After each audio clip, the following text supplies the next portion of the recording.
sem potem pač si rekla, kako naj se prepričam in popolnoma neham jesti mlečne izdelke. In sem šla na YouTube in napisala mlečna industrija.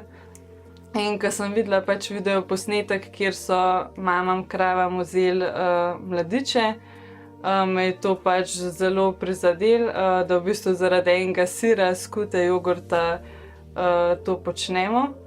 In sem si pač rekla, da jaz tega ne bom več podpirala in od tistega dneva naprej sem se pač odločila, da grem na veganstvo, zato ker sem pol kasneje tudi pogledala video posnetke o jajčni industriji, pa za mesno sem pa vedela, kaj je, ampak sem še zmeraj hotela pogledati in se pač res mi je tisto voljo, ne, in si reči, da zdaj pa to, da ni več poti nazaj.